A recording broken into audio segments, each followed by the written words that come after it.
आवश्यक नहीं है। कुत्ता बिल्ली भी पेट भरते हैं, स्कूल कॉलेज में जाते हैं क्या? एक बार एक करोड़पति, अमेरिका की कहानी है, वहां का एक करोड़पति, अरबपति, वो आयु के 100 साल उसने पूरे किए।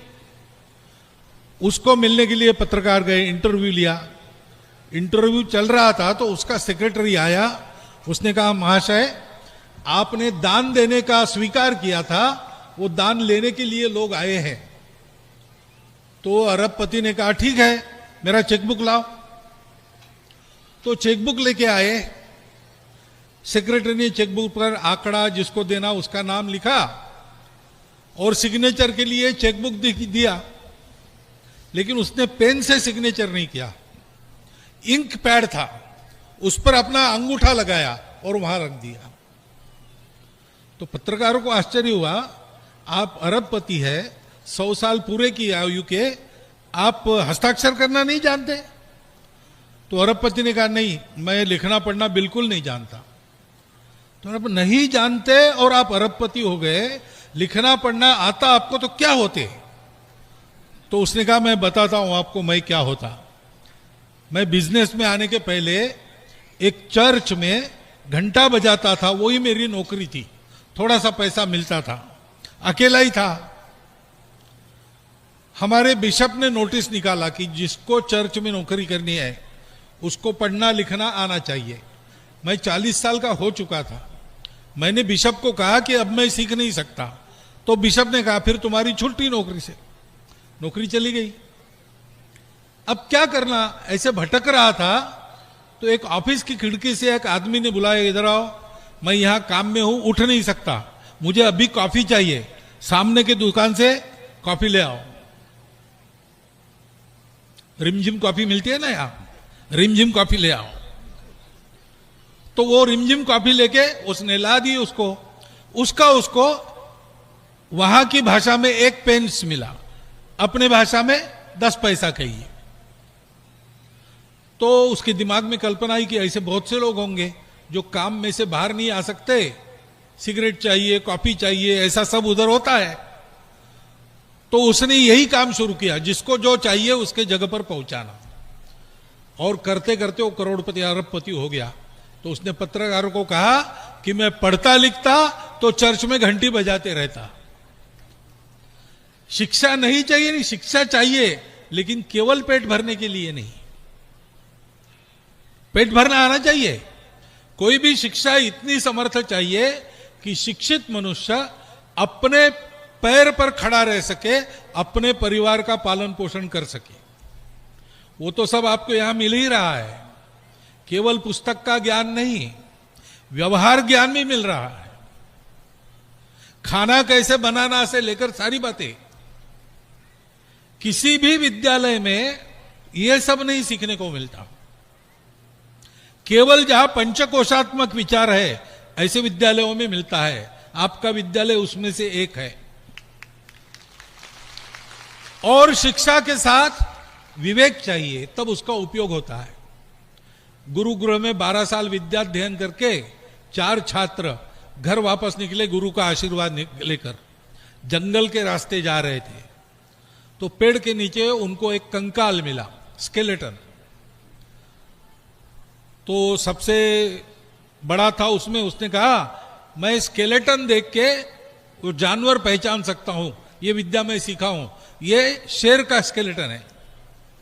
दूसरे ने कहा है तो कोई भी बोल सकता है, मैंने म्यूजियम में जैसा जानवर तैयार करते वैसा स्टफिंग करने की कला सीखी है। मेरे विद्या का प्रयोग करके मैं इसको बिल्कुल शेर जैसा बना देता हूं। उसने अपना साहित्य लाया, उस पर चमड़ा वगैरह अंदर मसाला भर के शेर जैसा उसको खड़ा किया। तीसरे ने कहा इसमें क्या बड़ी बात है, पेंडा भरे हुए कोई भी शेर खड़ा कर सकता है, मैं इसको असली शेर बना सकता हूं, मैं इसमें प्राण प्रतिष्ठा कर सकता हूं। तो चौथा जो था सबसे छोटा, उसने कहा नहीं नहीं ऐसा मत करो,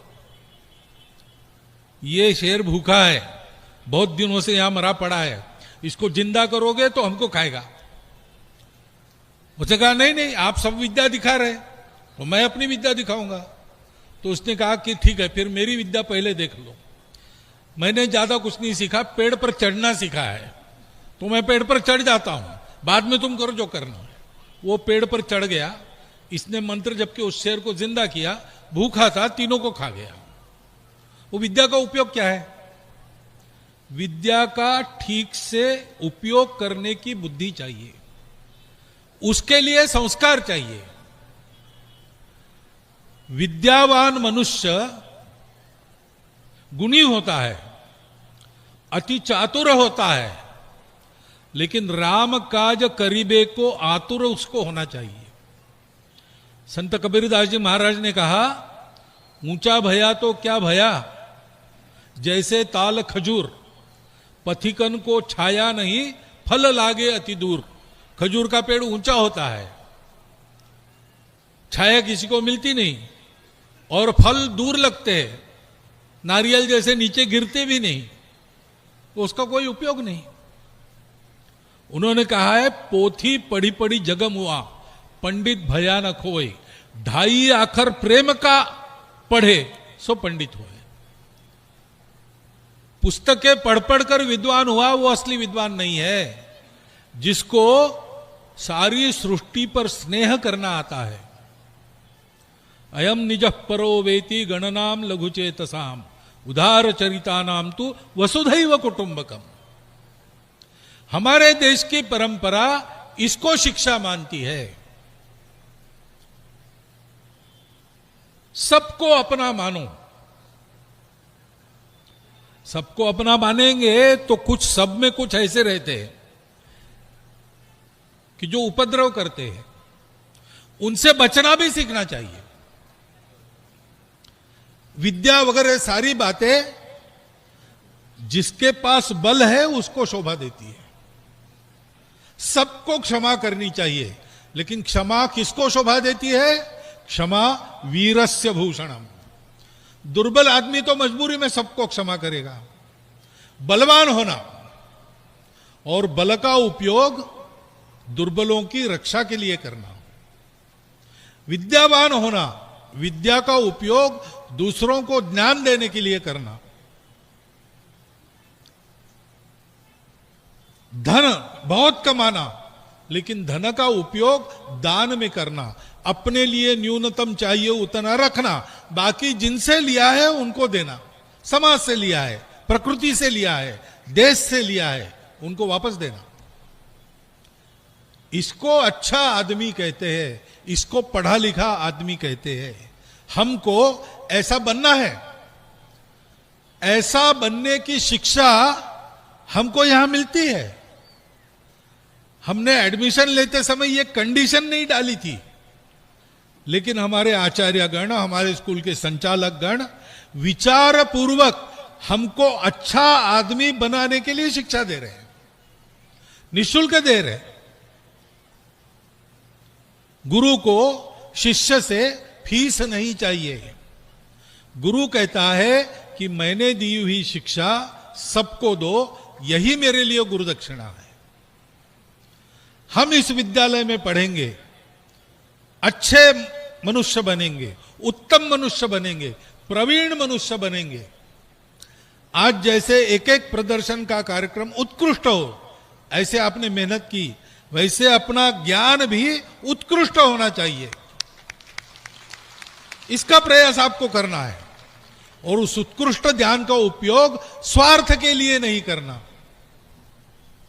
विश्व को अच्छा बनाने के लिए, भारत को परम वैभव संपन्न बनाने के लिए, शक्तिवान बनकर देश की, समाज की, धर्म की, संस्कृति की रक्षा करने के लिए, दुर्बलों की रक्षा करने के लिए, ये मैं करूंगा, ऐसा अपना जीवन बनेगा तो आपके विद्यालय में जो आपकी शिक्षा हुई, उसमें से जो आपकी दीक्षा मिली, उस दीक्षा का ठीक उपयोग करते हुए आप अपने विद्यालय की कीर्ति अजर अमर करेंगे, अपने गुरुजनों को इष्ट गुरु दक्षिणा देके तृप्त करेंगे, और अपने जीवन को भी वास्तविक मनुष्य का जीवन बनाएंगे। ऐसा आप सब लोग करने में सफल हो जाइए, यह शुभकामना मैं आपको देता हूं। फिर से आप सबका अभिनंदन करता हूं, वंदन करता हूं। मेरा भाषण सुन लिया, इसलिए धन्यवाद देता हूं और मेरे 4 शब्द समाप्त करता हूं।